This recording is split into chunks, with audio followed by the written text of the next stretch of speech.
Adik-adik, shalom, apa kabar? Kakak Pengas berharap adik-adik di rumah selalu sehat selalu. Iya adik-adik, di saat ini Kakak Pengasu akan membawakan cerita tentang Roh Kudus. Tetapi sebelum itu kita akan membacakan firman Tuhan yang telah terambil dalam kitab Kudus Perjanjian Baru, yakni Kisah Para Rasul 2 ayat 1 berakhir dengan ayatnya yang keempat. Sebelum kita membaca firman Tuhan, mari kita berdoa. Tuhan Yesus yang baik, di saat ini kami akan membaca firman-Mu. Tuhan berkati kami agar firman yang kami baca kami dapat mengerti dan kami dapat melakukannya. Terima kasih Tuhan Yesus, amin. Kisah Para Rasul 2 ayat 1-4 di bawah perikop Pentakosta. Ketika tiba hari Pentakosta, semua orang percaya berkumpul di satu tempat. Tiba-tiba turunlah dari langit suatu bunyi seperti tiupan angin keras yang memenuhi seluruh rumah di mana mereka duduk. Dan tampaklah kepada mereka lidah-lidah seperti nyala api yang bertebaran dan hinggap pada mereka masing-masing. Maka penuhlah mereka dengan Roh Kudus, lalu mereka mulai berkata-kata dalam bahasa-bahasa lain seperti yang diberikan oleh Roh itu kepada mereka untuk mengatakannya. Nah, adik-adik, cerita kakak pengasuh di hari ini adalah tentang Roh Kudus. Jadi, sebelum Tuhan Yesus terangkat ke surga, Tuhan Yesus menjanjikan Roh Kudus bagi adik-adik, bagi kakak pengasuh, bagi mama dan papa, serta semua orang. Nah, jadi adik-adik, ada 3 tanda kehadiran Roh Kudus. Yang pertama adalah suara seperti tiupan angin keras. Yang kedua adalah lidah-lidah seperti nyala api. Dan yang ketiga adalah berkata-kata di dalam bahasa roh.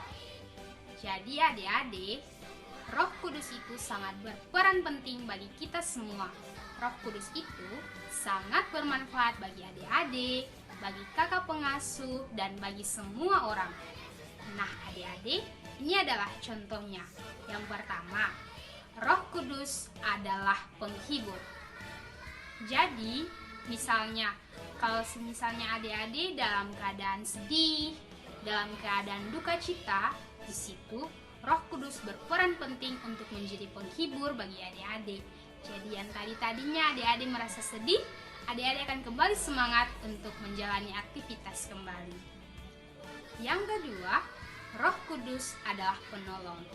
Nah, artinya ketika adik-adik dalam keadaan susah, Roh Kudus akan membantu adik-adik dan akan memberikan adik-adik penolong untuk adik-adik bisa mengatasi kesulitan yang adik-adik miliki.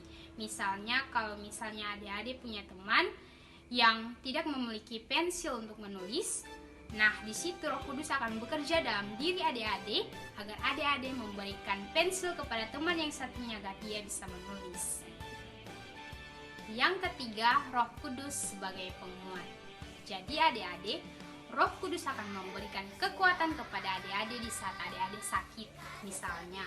Nah, di situ Roh Kudus turut bekerja di dalam kehidupan dan Roh Kudus akan memberi kekuatan kepada adik-adik.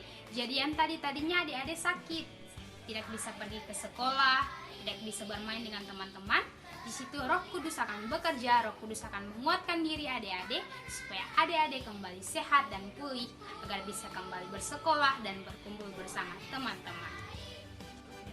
Nah, oke adik-adik, demikianlah cerita yang bisa kakak pengasuh sampaikan. Di saat ini kita akan menyanyi bersama dari lagu pujian Bila Roh Allah Ada di Hatiku.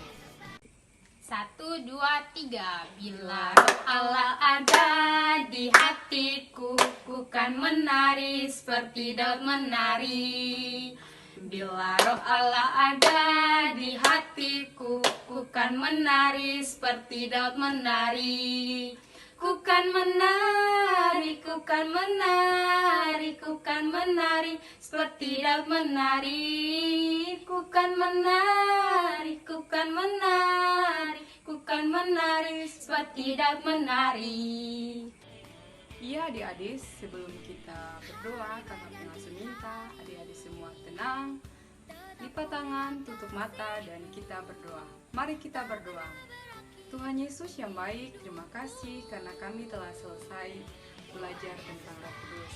Kiranya Engkau mau menghadirkan Roh Kudus dalam kehidupan kami sehari-hari. Lindungilah kami Tuhan, dalam nama Tuhan Yesus kami berdoa. Amin.